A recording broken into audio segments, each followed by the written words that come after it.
If you ever consider time traveling, don't. Grief is a slow poison. It seeps into the bones, into the marrow, and hollows you out from the inside. It had eaten away at me for years, stripping me down until all that remained was the desperate wish to rewrite my own story. And then I found the way. It began with late nights, scribbled calculations in the dim glow of my basement lamp. My fingers stained with ink, my breath shallow with anticipation. The machine was not elegant. It was a thing of wires and rust, a grotesque amalgamation of scavenged parts, old radios, gutted televisions, copper tubing twisted like veins of some mechanical beast. The core was the heart of it all, a pulsating, humming mass of stolen technology and my own crude attempts at innovation. It was ugly, but it was mine. At first, I told myself it was about science. I was proving something to the world, to myself. But deep down, I knew better. It was about them. My wife, my daughter, the ones I lost in a moment of senseless tragedy. A car swerving where it shouldn't have, a brief lapse of attention. The universe swallowing them whole and leaving me behind to rot in the silence of our home. The first test was simple. Go back one day, move an object, see if anything changed. I placed a watch on the opposite side of the table. When I returned, my past self was staring at it, confused, running a hand through his hair. Proof. It worked. Then came the next step. I traveled further, days at a time, weeks. I tested cause and effect like a child prodding at an anthill, watching the tiny lives scramble. I spoke to myself, whispered warnings, nudged fate in one direction or another. And every time I returned, reality was subtly different. A book misplaced, a conversation remembered differently, a headline that didn't match my memory. I should have stopped. "Why do you spend so much time in the basement?" my brother Michael asked one evening. He had started dropping by more often, a silent guardian against my growing isolation. "I'm working on something important." He sighed, rubbing his hands together as if weighing his next words. "You've been different since they died." "I get it, I do. But this isn't healthy." I didn't answer. I couldn't tell him. He wouldn't understand. He had a wife, kids, a life that didn't revolve around a grief that gnawed at the edges of his soul. If only I could fix it. The day I finally did it, the day I stood on the sidewalk and saw her again, was the happiest of my life. There she was, my wife, holding our daughter's tiny hand, her laughter a melody I thought I had lost forever. I felt the weight of the world lift from my shoulders. This was it. This was my moment. I stepped forward. Reality cracked. The world shuddered. The air around me turned thick, viscous. My vision doubled, tripled. My hands were not my own. Too many fingers, too few. My wife turned to me, but her face was wrong. Her eyes were dark pools, reflections of something vast and unknowable.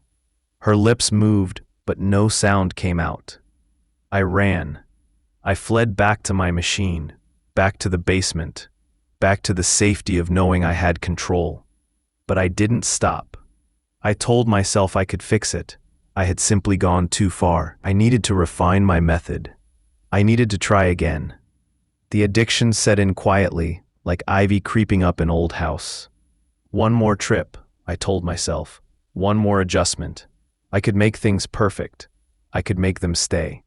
But time had other plans. I started to lose myself. The jumps blurred together. My hands looked wrong in the mirror, elongated, too many knuckles. My memories became fractured. Had I spoken to Michael yesterday or last week? Had I eaten today? Did I even exist in this moment, or had I left pieces of myself scattered through time? And then one day I looked in the mirror and did not recognize the thing staring back at me. The machine groaned. its wires fraying like the unraveling edges of my mind. I no longer used notebooks. I simply knew where I was going. Or at least I thought I did. I had to escape. Forward. I would go forward. I would travel until I found a point where I could reset it all, where I could undo every mistake, every ripple, every tear in the fabric of time that I had caused. I stepped into the machine one final time. The universe decayed around me. The stars died, one by one, until I floated in a sea of cold nothingness. My body dissolved and slowly emerged back from the lost dust that came from the stars. Time collapsed, pulled inward, folding over itself like the closing of a book. And then, light, the birth of everything. I watched as galaxies formed, as the first sparks of life flickered into existence. I drifted through eons, nameless, faceless, waiting for the moment I had aimed for. The moment where I could step in and finally make things right. But something was wrong. I reached my home, my past, my life. I saw them. My wife, my daughter. Michael, he was there, in my house, drinking with my wife and hugging a little boy. Who was that boy? I wanted to reach out, tap the window, and talk to my family, but they did not recognize me. I was a but shadow, a whisper, a human being outside of time. I had become something else, something forgotten. I wanted to scream, but there was no voice left in me. I wanted to cry, but tears were not forming. I wanted to explain everything, but then I understood. I had never truly left. I had always been here, watching, reaching, failing. A ghost of my own making. A prisoner of my own obsession. I didn't exist. Maybe I never had. And yet I'm here, being the appendage that the universe has not removed yet. The miscalculation on a perfect equation that is reality. The aborted element from time. I am nothing. For me, this whole experience took approximately a few days, maybe even weeks. I witnessed the horror of the downfall of societies. The destruction of stars and the rebirth from nothing of the universe. I forgot my wife and daughter's names. My brother's name is the only I remember now. I don't really know why. I used to think that traveling across time would be what would save me from the unending horror that is losing everyone you once loved. It is now, as I write this, trying to live in a strange world that looks almost exactly as the one I left eons ago, that I finally understand that time is not the solution to horror.